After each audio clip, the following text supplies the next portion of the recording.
She wore white. He wore a smile. And by midnight, one of them was dead. The wedding was picture perfect. The guests left with full hearts and champagne on their breath.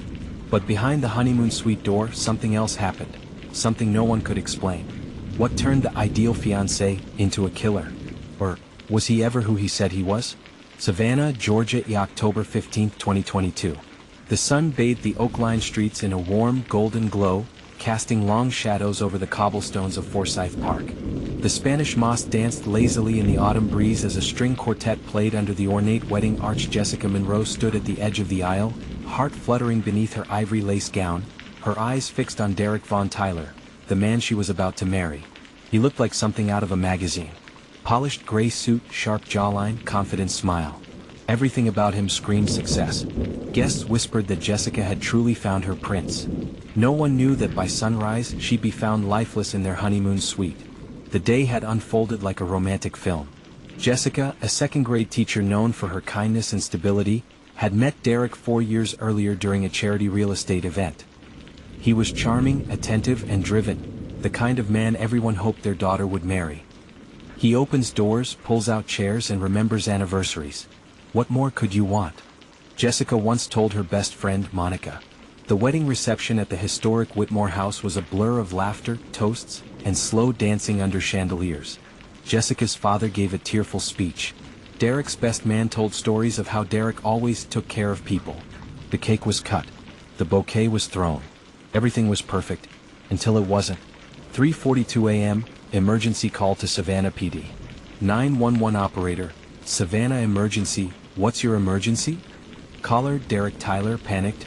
My wife, she's not breathing. She's cold. I think she hit her head. Please just get someone here. The Whitmore house, room 302. Operator, sir, help is on the way. Did she fall? Are you with her now? Derek, sobbing, yes. I don't know. She locked herself in the bathroom. I heard something. Then it was quiet. First responders arrived within 6 minutes. Room 302 was locked from the inside. They had to force the door. Jessica was found curled beside the bathtub, bruising around her neck, a slight fracture at the back of her skull. Her wedding dress was bunched around her waist. Blood pooled under her right ear. The water in the tub was still running. No signs of forced entry. No defensive wounds. No weapon in sight. And Derek? Sitting on the bed, hands shaking, still in his wedding suit, whispering, "This wasn't supposed to happen." Detective Marie Castile, 17 years on the force, was among the first to review the scene. There was something off, she later recalled in an interview. I've seen accidents. I've seen tragedies. This wasn't either. It felt staged. Too clean. Too quick. At 6:15 a.m., Derek was taken to Savannah PD for questioning. Later that morning, news spread like wildfire across town. Jessica Monroe, beloved teacher, newlywed, daughter of local pastor, dead just hours after saying, "I do." Local station WSAV aired a breaking report. Savannah bride found dead in honeymoon suite. Husband being questioned. But the headline didn't say it all. Derek wasn't arrested. Not yet. His initial story matched what he told Dispatch. Jessica had locked herself in the bathroom. He heard a loud thump. She didn't respond. He forced the door open and found her there. Toxicology was ordered. Forensics swept the room. Detectives began piecing together the timeline from the reception to her last known moment alive. And as they did, things started to unravel. Savannah, Georgia, October 15, 2022, 10 a.m. The sun had barely risen when police tape cordoned off the third floor of the Whitmore House Inn. A place once known for romantic weekends and southern charm now buzzed with whispers, camera shutters, and crime scene technicians. The honeymoon suite, room 302, had gone from a dream to a sealed tomb. Jessica Monroe's lifeless body had been removed just before dawn, but her presence lingered in every square inch of that room. Derek Tyler sat in interview room B at the Savannah Police Department, his gray suit wrinkled and stained at the collar. His hands, once so steady holding champagne glasses and cutting cake, now trembled around a styrofoam cup of cold coffee. Detective Marie Castile leaned forward, pressing play on the interview recorder. Castile, you said she locked herself in the bathroom. Why? Derek, she was upset. I don't know, something about the vows. She said she thought I'd cheated. She wasn't making sense. Castile, and then? Derek, I waited. I didn't want to push her. Then I heard a loud thud. When I opened the door, she was on the floor. Castile scribbled notes. She'd seen this before: panicked husbands, confused accounts, misaligned timelines. Still, this was early. Emotions ran high in the wake of tragedy. But something gnawed at her gut. The autopsy would take time. Toxicology longer. But the bruises on Jessica's neck? They weren't from falling in the bathroom. They looked like pressure marks. Like strangulation. Monica Blanchard, Jessica's lifelong friend and maid of honor, sat on the front porch of the Monroe home, numb with disbelief. She was glowing all day, Monica whispered to a reporter from the Savannah Post. I helped her touch up her lipstick before the first dance. She was in love, or at least she wanted to be. Pastor Thomas Monroe, Jessica's father, refused to speak to reporters. His wife, Angela, stared blankly through the kitchen window, clutching Jessica's bouquet in trembling hands. I knew something was wrong with that man, she murmured, almost to herself. Too polished. Too smooth. You can't scrub out what's inside. The pathologist's findings were impossible to ignore. Petechial hemorrhaging in the eyes and beneath the skin, signs consistent with strangulation. A hairline fracture at the base of the skull, not typical from a simple fall. No water in the lungs, meaning she was not alive when the bathtub filled. Dr. Hayden Sims, Savannah's chief medical examiner, made a note to escalate the case to homicide detectives. The official cause of death? Pending. But the unofficial buzz around the department? She was murdered. WSAV and WTOC were first on the story. National outlets followed within 48 hours. Savannah bride dies on wedding night, groom under scrutiny. Picture-perfect couple now center of murder mystery. 911 call raises questions in bride's shocking death. Talk show panels debated Derek's innocence or guilt. True crime TikToks dissected his call. YouTubers hunted for old social media posts. Savannah's peaceful image shattered under the weight of speculation. Derek, now lawyered up, returned for a second interview. He insisted he loved Jessica. He said she'd gotten emotional after overhearing something about an ex-girlfriend during the reception. He denied any physical altercation, and he claimed he didn't touch her at all once she locked herself in the bathroom. But phone records, door logs, and text messages began to tell a different story. Surveillance footage from the Whitmore house's lobby revealed. At 2:19 a.m., Jessica was seen entering the elevator alone. At 2:23 a.m., Derek followed, visibly agitated, pulling at his tie. At 3:42 a.m., he called 911. That left 1 hour and 19 minutes unaccounted for. What happened in that suite during that time? Detectives also obtained Derek's phone records. One outgoing call at 2:44 a.m., just seconds long, to a number later traced to Sophie Everett, a former girlfriend from Atlanta. The call was never completed. Investigators began wondering, why call another woman in the middle of your wedding night? Detective Castile returned to the Whitmore house with forensic technicians. They swept room 302 with luminol. In the bathroom, they found traces of blood on the tile floor and on the door frame, wiped clean but still present under blue light. They also discovered a torn button near the toilet, matching the fabric of Jessica's dress. There were no fingerprints on the inside of the bathroom door handle. If Jessica had locked herself in, how did she get in, and more importantly, how did Derek get in after? It no longer added up. Monica, distraught but determined, gave a public interview with the Savannah Journal. She told me 2 nights before the wedding that she wasn't sure anymore, Monica said. She said Derek had a temper. That sometimes he got cold. Controlling. She laughed it off like she was overthinking, but she was scared.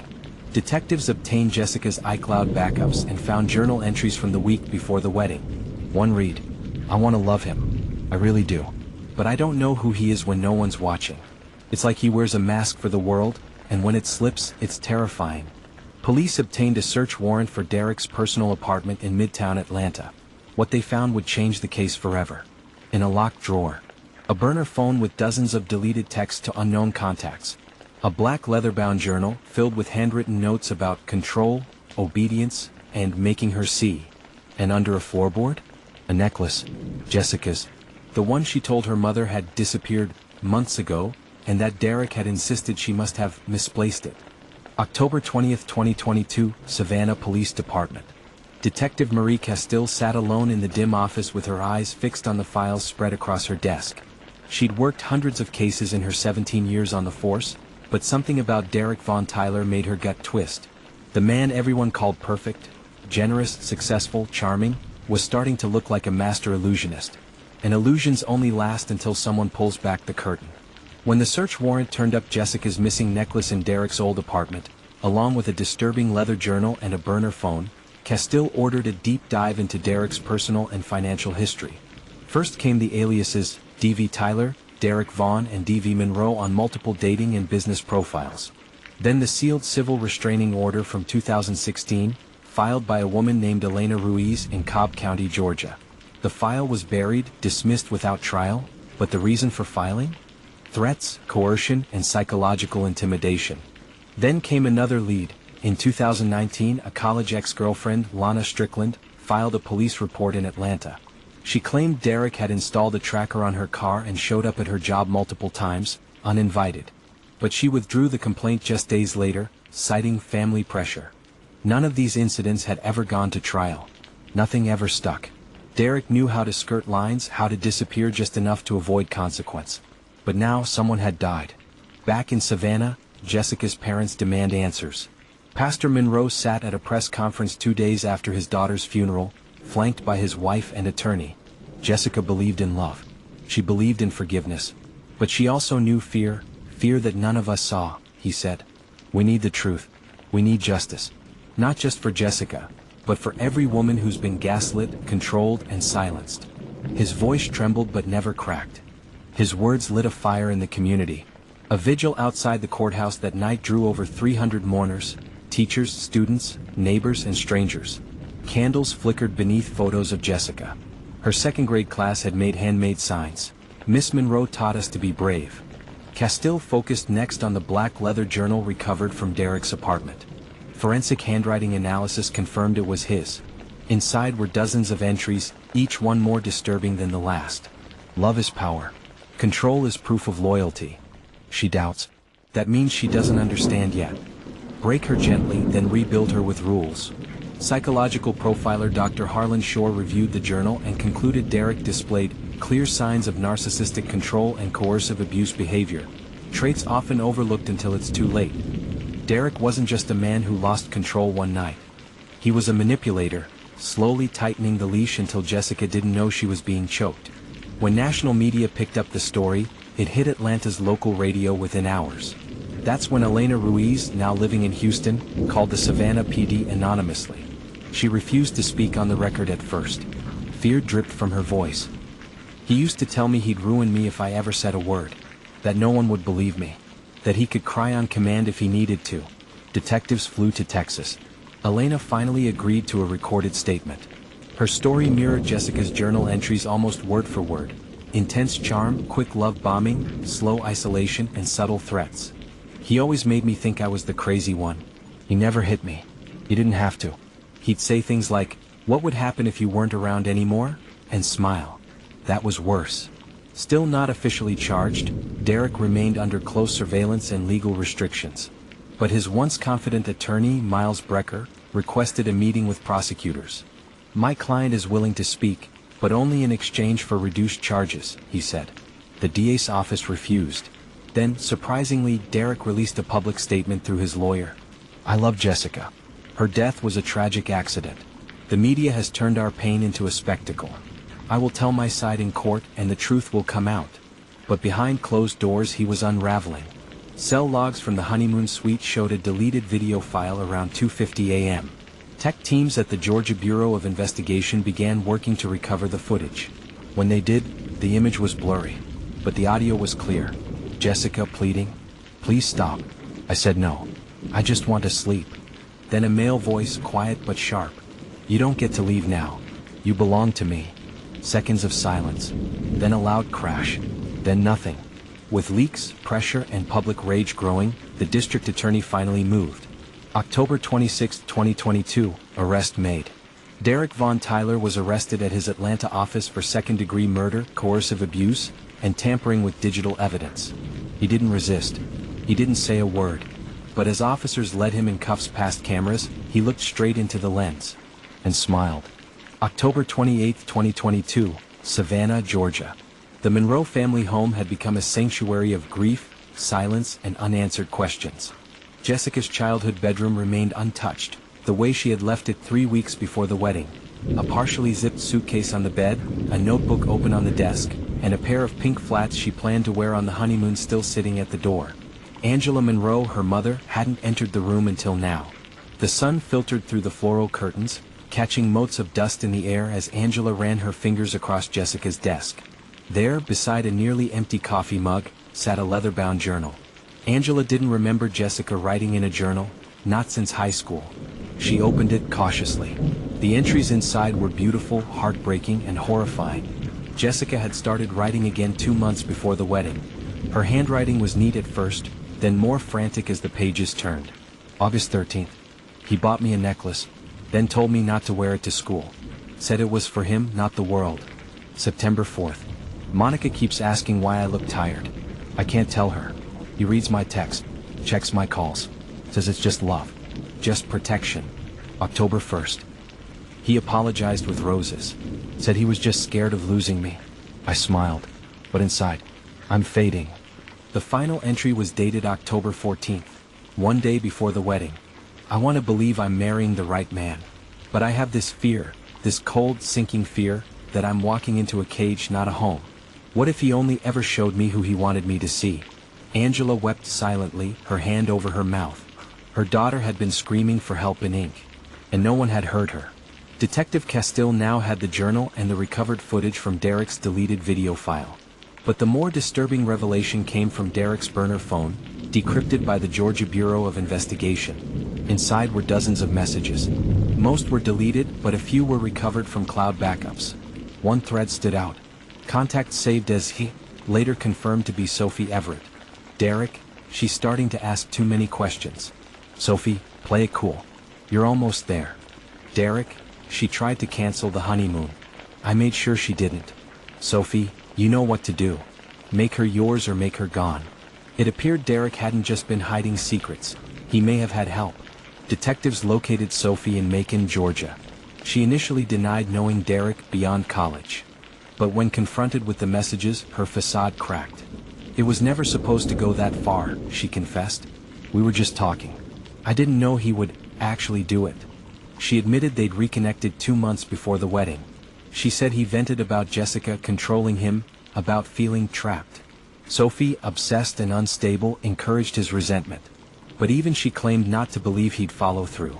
Monica Blanchard and several of Jessica's close friends agreed to sit with the district attorney's office. Each told eerily similar stories. Derek always wanted to drive. He hated when Jessica went out without him. He changed her social media passwords for safety. He discouraged her from spending time with her students after school. He once made her cry during a game night, then blamed her for being too sensitive. He was so charming in public.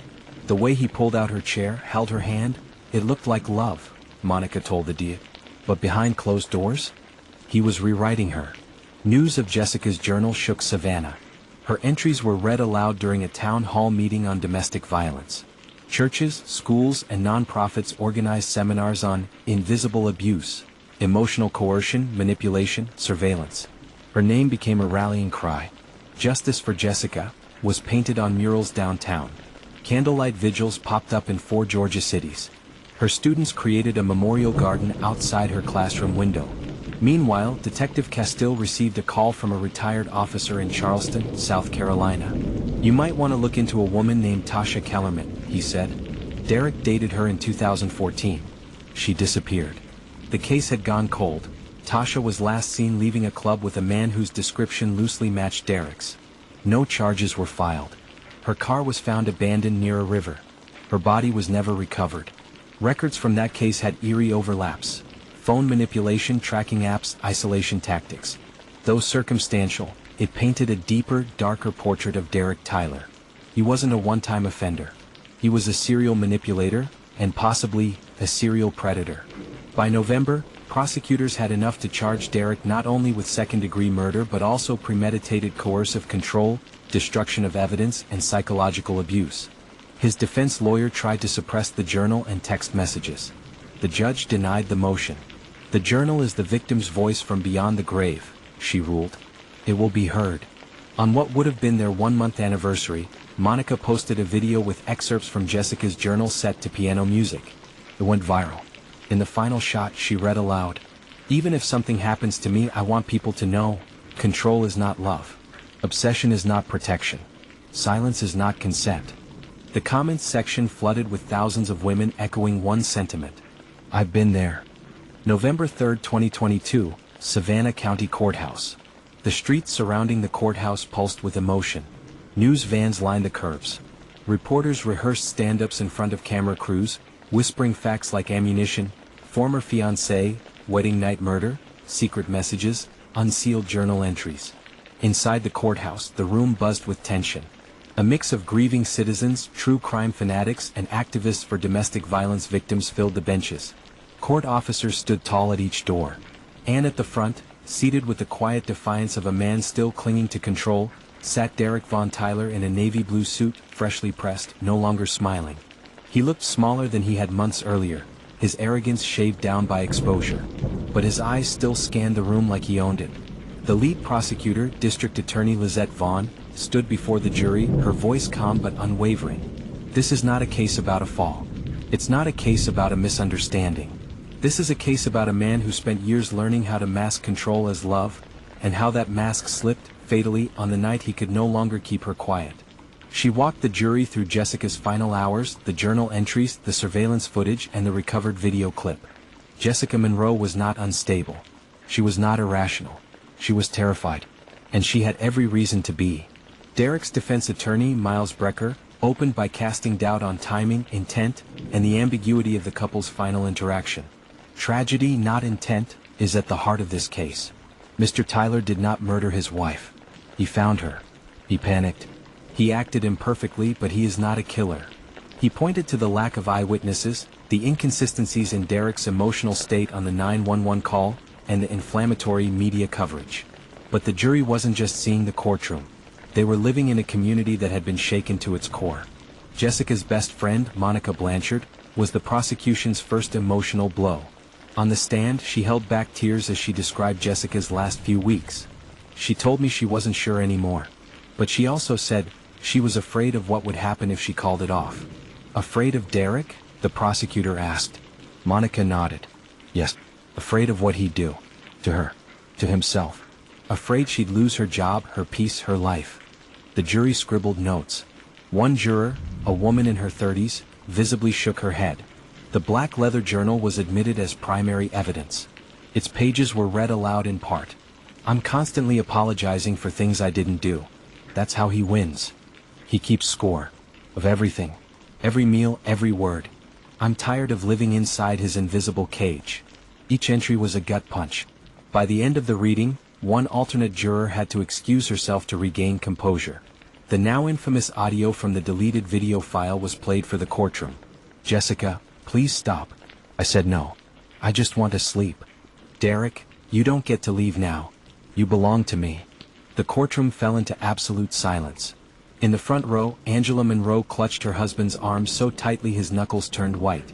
He never flinched. But a single tear slid down his cheek. Even Derek looked down. In a powerful decision, the court permitted limited testimony from Elena Ruiz and Sophie Everett, under Georgia's exceptions for past behavioral evidence in cases of domestic abuse. Elena, he tracked me. Read my emails. Said I was his project. When I tried to leave, he told me no one else would want me. Sophie, he said Jessica was weak. That she wouldn't stand up to him the way I did. The defense argued their relationships were unrelated and outdated. But the prosecution framed a chilling picture. A man who controlled, manipulated, then escalated, until someone died. Outside the courthouse, the story took on a life of its own. National TV programs debated signs of coercive control. Advocacy groups launched online campaigns, #Justice for Jessica, #Coercive Control Kills. Donations flooded into Jessica's Classroom Memorial Fund. A documentary crew from Netflix submitted a request to record trial proceedings. Savannah, once a quiet coastal city, had become the epicenter of a reckoning. A surprise witness emerged, a former colleague of Derek's from a tech startup in Atlanta. He testified that Derek once joked, "Relationships are like code. You debug them until they work the way you want." The line hit the courtroom like a brick. Cold. Calculated. A man who didn't see people, only systems to control. DA Lizette Vaughn stood again, staring directly into the eyes of each juror. This case is not about a fall. It's about a pattern. It's about a man who believed love was ownership, and when ownership slipped, he snapped. Jessica Monroe didn't fall. She didn't drown. She didn't leave the room in anger. She was silenced by the one person who claimed to love her most.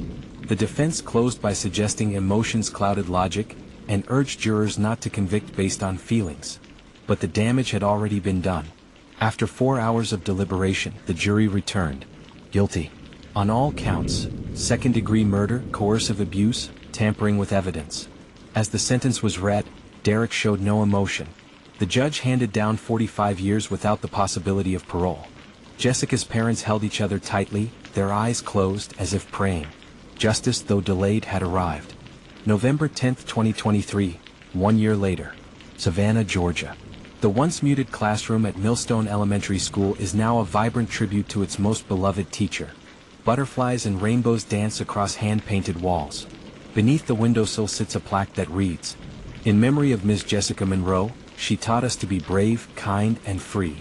Every desk now bears a tiny sticker, a sunflower, Jessica's favorite. And outside, where an empty patch of grass once sat, 13 young trees stand tall, each planted by a student whose life Jessica changed. At the base of the center tree is a photo of Jessica smiling, framed in wood and lined with dried rose petals. She didn't get to live a full life, but her legacy lives on.